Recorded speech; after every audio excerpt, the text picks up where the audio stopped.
विक्की और कैटरीना की मैं बात करती हूँ। आप जैसे कि अभी आपने बताया कि आलिया ज्यादा लकी है रणवीर के लिए। एब्सोल्युटली। विक्की कैटरीना की बात करूँ तो इन दोनों की शादी के बाद जो है, विक्की ने हाल ही में छावा दी जो बहुत ही अच्छी थी और कैटरीना की तरफ से ऐसा कुछ भी नहीं आ रहा है। तो इन दोनों के फ्यूचर को एक साथ कैसे देखती हैं आप? और कब से खबरें हैं कि कैटरीना प्रेग्नेंट है, माँ बनने वाली हैं? ओके, जहाँ तक इस जोड़ी की मैं बात कहूँगी तो आप देखिए यहाँ पे 6 ऑफ पेंटिकल्स कार्ड आया है, यहाँ पे बृहस्पति का कार्ड है, गुरु का कार्ड है, this is Rahu card and this is divine card. तो मैं इन सब के बारे में जो इंटरप्रिटेशन आपको देना चाहूँगी कि विक्की और कैटरीना की जोड़ी ना निभेगी, बहुत अच्छी निभेगी और ये दोनों ना एक दूसरे को समझकर चलने वाले इंसान हैं। Katrina is also a very home body, वो भी अपने हस्बैंड के लिए बहुत ज्यादा सैक्रिफाइसिंग है, लकी है and so is Vicky for Katrina.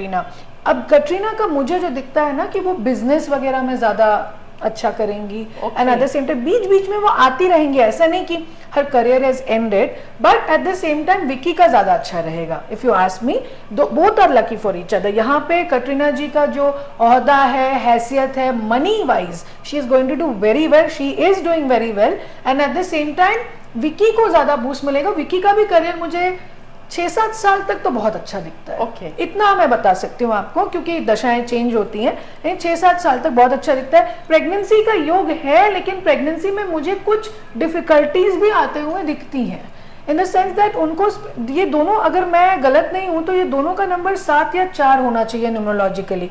शायद कैटरीना जी का बर्थडे 16 जुलाई या 19 जुलाई ऐसा कुछ है,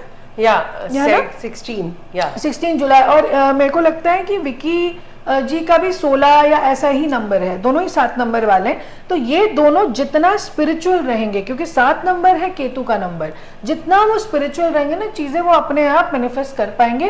प्रेगनेंसी में Katrina needs to take care, that is one thing which I can tell you, because क्या होता है, देखो लाइफ में हर एक चीज हर किसी को नहीं मिलती। They really need to take care as far as the pregnancy is concern, because ये दोनों का नंबर जो है ना, दैट इज कार्मिक नंबर। अब देखिए, आप तुरंत तो वो प्रेग्नेंट नहीं हुई, शी इज टेकिंग टाइम, तो शादी के तुरंत बाद तो शी डिडंट कंसीव, अभी तो काफी टाइम हो रहा है and all that. And at the same time क्या है कि उनके यूट्रस रिलेटेड चीजों में भी इश्यूज हो सकता है, या पहले हुआ होगा या हो सकता है। Okay, so she needs to take care of again her health. ये साल हेल्थ का लोगों को बहुत ज्यादा ध्यान रखना है। Okay, this year is not good for 2 things. First is शादियों को बहुत संजो कर रखना है, रिश्तों को बहुत संजो कर रखना है।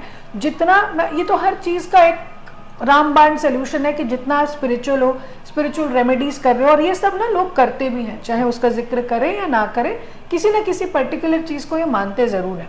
तो इसके वजह से इतनी ग्रोथ होती है, इसके वजह से इतनी प्रोग्रेस होती है। बताना नहीं बताना अपने ऊपर है।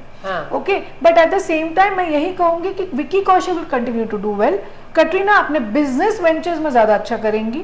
ओके, प्रेगनेंसी में उनको ध्यान रखना है, this couple is for ever. Okay, ये मैं बताऊंगी।